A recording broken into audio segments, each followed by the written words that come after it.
Becky Cobb, Shruti Chawla, Rachel Buck, and Desona Louie. and we would like to present Breaking Down the Barriers, Brown versus the Board of Education of Topeka. I tried to go to this really nice school today with my daddy, where the white kids go.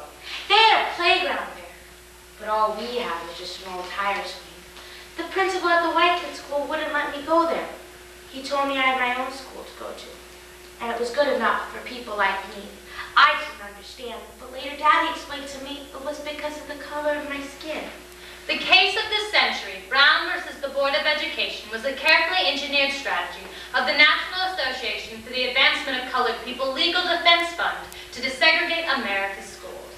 As a turning point in history, it led to a new chapter of judicial activism, resulting in educational equality and racial justice. This landmark case broke the barriers of legal segregation and had widespread implications for civil rights.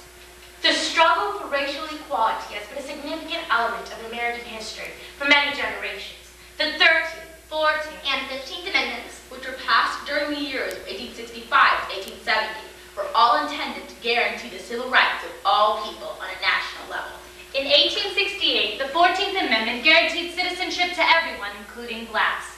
After the Reconstruction period, at the end of the Civil War, Jim Crow laws were passed, which denied many civil rights to African American citizens. a landmark case that challenged the Louisiana law of segregation for railroad passenger cars was Plessy versus Ferguson in 1896.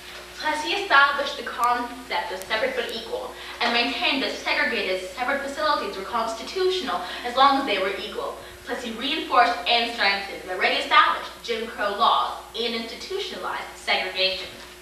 Some grown-ups came to my house a few days ago. They were all dressed up in suits, and some of them were white.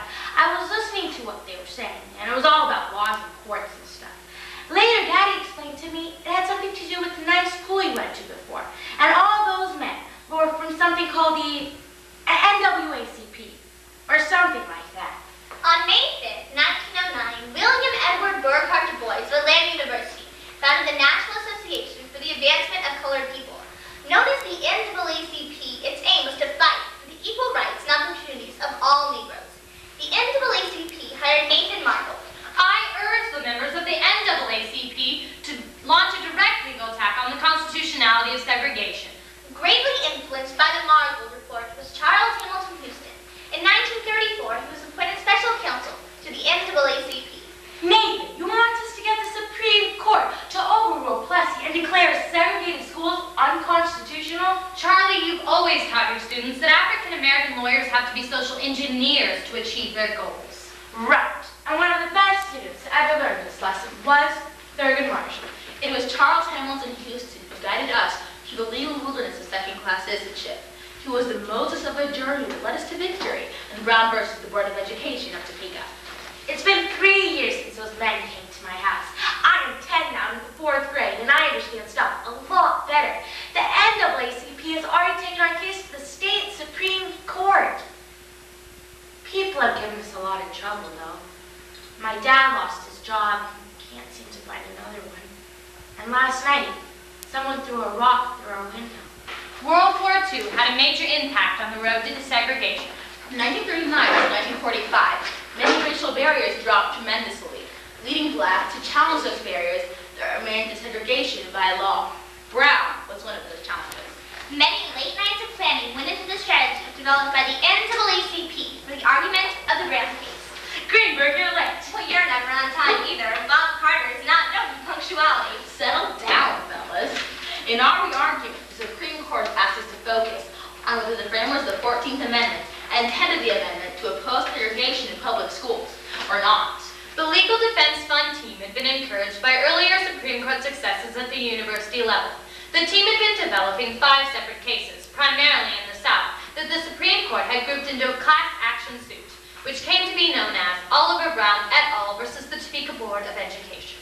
Okay, we're going to focus on 2 things. Yes, our first focus is the 14th Amendment challenge on the constitutionality of Plessy and the doctrine of separate but equal. Yes, and we know that's not going to be enough. The Supreme Court has upheld the Plessy ruling in 6 other cases. We must force the court to become judicial activists.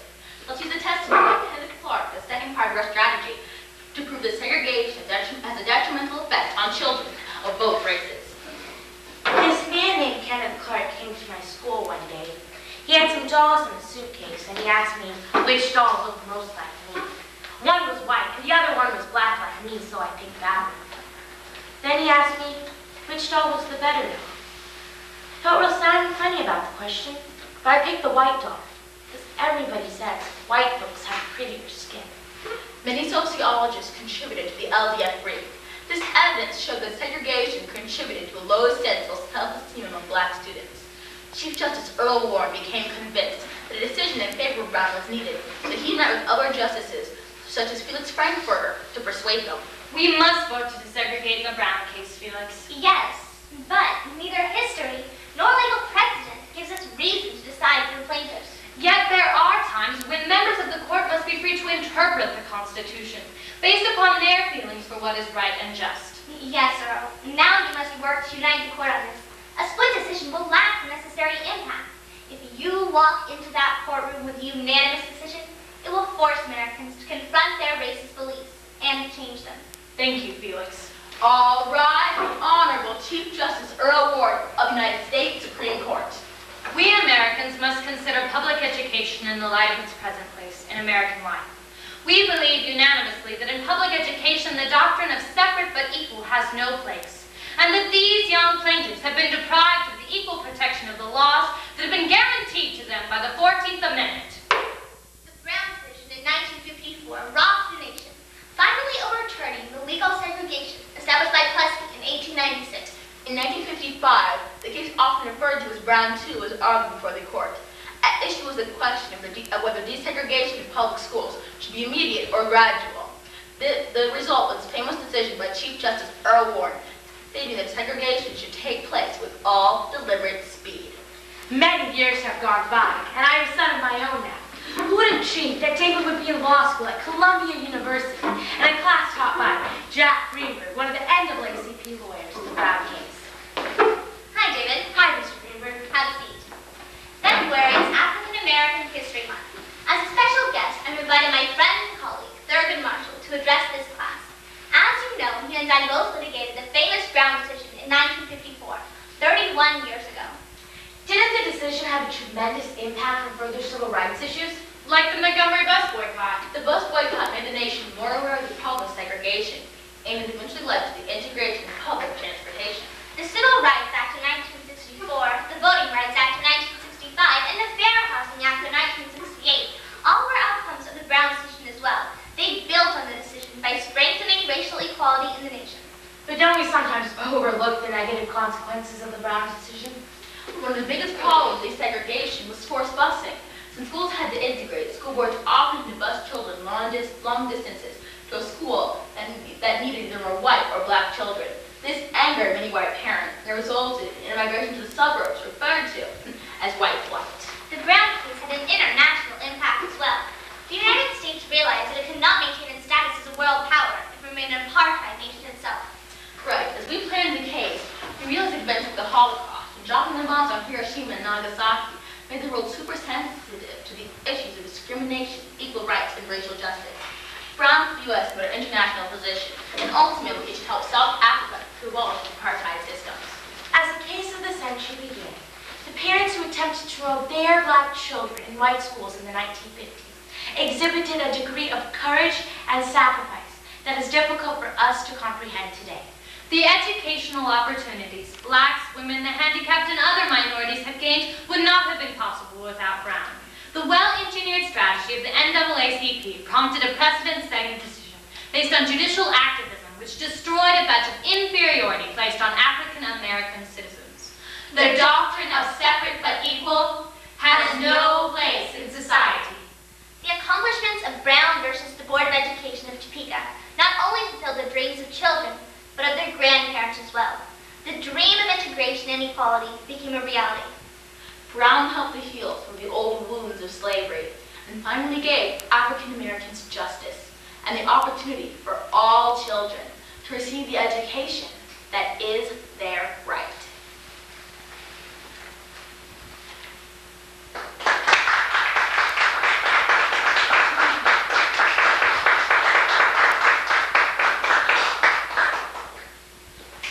Thank you. Thank you, Rod.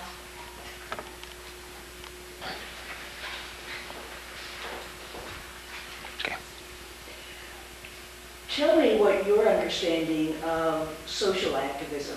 You say judicial activism. A couple of times in these cases, forced judicial activism. Describe what that means. Judicial activism is when the justices actually go beyond interpreting the Constitution and they make their decision based upon what's happening in society, not just on the Constitution.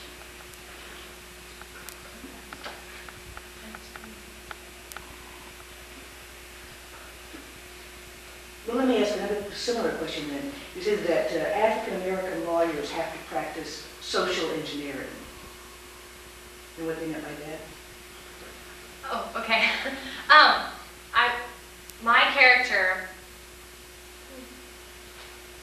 So, okay. What I meant by that was that his students. Yeah, Charles Hamilton Houston's.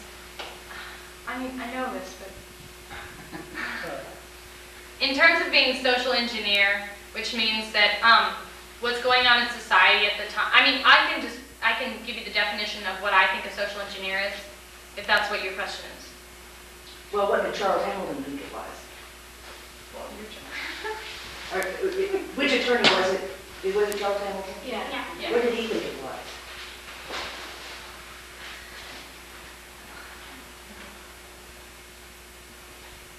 I'll work on it. Okay, tell me what you think it is. Social engineering, what I think it is, and I might be wrong in terms, but what I believe a social engineer is, anything that's going on in society at the time. If you're an engineer, which means it means pretty much like an activist, and I know some people would disagree with me on that, but so I pretty much think that a social engineer is sort of like a judicial activist, but it's not with a judge, so it's with an individual. It's my interpretation of it. You might want to figure out what Hamilton meant. I think we know what it means, but it's just hard, because we've come upon that word several times, and it's in all our meetings and periodicals and everything, but it's just hard for us to really say that's what it is, you know what I'm That's why I saying? picked the question. Yeah, it's kind of like verbalizing. Playing hardball. Like, I understand it reminds me just hard verbalizing exactly. Yeah. Exactly what it is. Okay. Next question. Could you talk a little bit more about the response to Brown? Exactly the mechanics of desegregation after the decision itself, how this actually filtered into society? Are you asking how it happened? How desegregation happened? Okay, let's start there. Like the whiteboard and stuff? Yeah, that's what, yeah. Yeah. Well, when Earl Warren said with all deliberate speed, what they took it as was, like Cheryl Brown Henderson said, you can't legislate behaviors, but you can't legislate beliefs, but you can. You can legislate behaviors, but you can't legislate beliefs. So what was happening is that they were forcing whites to integrate with black students, which caused forced busing, and some whites migrated and formed their own little white schools. And like what Sarah Brown Henderson said is that even though there was integration, there wasn't that sense of happiness here. Do you know how deliberate speed was? Do you know how long it took the schools, even the predominance of the schools, to actually be desegregated? I think that the people that were actually supposed to be doing desegregation kind of dragged their feet along with it, and I don't really think they're really quite done yet. Why is it taking so long? Well, sort of a little follow-up, and then I'll go into your question. But in all of our interviews, we asked our interviewees the question, if you were to give the nation a report card on desegregation, what would it say, or what would the grade letter be? And all of them, I mean, we were really surprised, but like every single one of them said a C.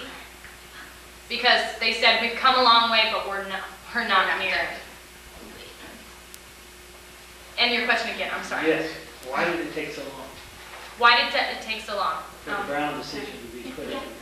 I think at first, people were just so used to society as it was at the time, in terms of like blacks being inferior to whites. And so I think it was hard, especially for in the South, for a lot of whites to grasp the fact that the courts are now saying that you're equal and you have to treat each other as equal. And I think it was difficult because of people's inner beliefs and how they've been brought up for them to be able to say, okay. And so I think that's why desegregation was so hard and took so long for certain people, because of their own personal beliefs. And that's why it's still not done, because some people still can't get over the fact that everybody is Yeah, equal. it's just too much of a precedent to just kind of put just kind of a finger in the ground. So there's a part answer to your social engineering question. Yeah. Yeah. Go ahead. Social engineering has to do with changing not just behavior, but attitudes. It's a Trying lot to easier engineer and change. control those things, see how you guys answered that. Maybe you could say the sort of outcome and then what happens. Your title is breaking down the barriers. Why were the barriers there to start? Kind of like what I just said, the barriers were there because people thought other people were inferior. And so I think like, for just to give examples, like saying white-only water fountains, white-only restrooms, white-only movie theaters, people put up these barriers to make it, like if I was a white person comparing to a Sona, and if I wanted her to understand that I thought I was better than her, I might say, you can't come into this theater. And so they put up these barriers. And so we said breaking down the barriers because when they forced desegregation, people were forced to break down these barriers and let multiracial people into their lives.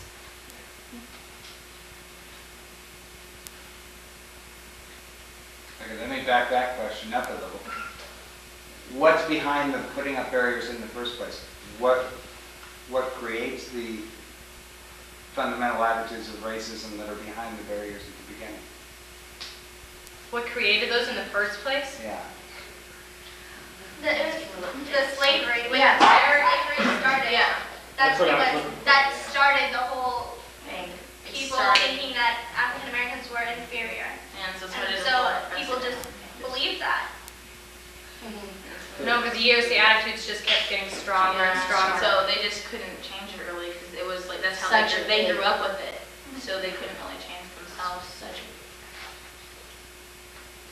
You talked about the negative impact of the Brown decision, and the specific examples you list are forced busing and white flight.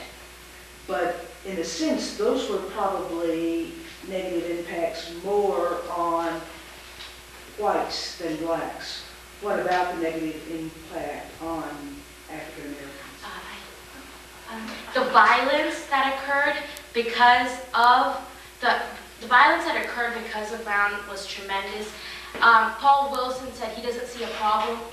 At the beginning, he didn't see a problem in integration, but afterwards there was so much violence on African Americans, especially in the South. It was just tremendous amount of violence. And one more thing was, the African Americans, especially the young males, when they were at the African American schools, they had male role models to look up to. When they went into the white schools, they didn't have those anymore, and that was a negative. And what happened to those well-trained African American teachers who had taught in black schools? They were all fired Yeah. because I guess the people that are kind of the headmasters of the schools, usually, I guess the people that are headmasters of schools were usually not African American, and so then they would be like, okay, well we're gonna keep all of ours because they didn't think that the white students would want to be taught by black teachers. And what was the resulting social and economic effect of that? Of all these black teachers losing their jobs? Well, it's also caused, not all African Americans, and I'm not stereotyping African Americans as this, but a lot of African Americans were becoming to be suppressed by these happenings, if that's what Well, go ahead. Yeah, you're almost there. Stand up a little bit. Okay, a lot of African Americans, due to legislation being passed in favor of African Americans, like she said in the play, a lot of African Americans lost their jobs. A lot of African Americans, and so whites, I guess, were feeling if they can't fight legally and have this, you know, the whites on their side, like the white sheriff say it's okay, you know, to beat up the Negro. And then they could do it in ways saying, then we're boycotting, in a sense. And so I think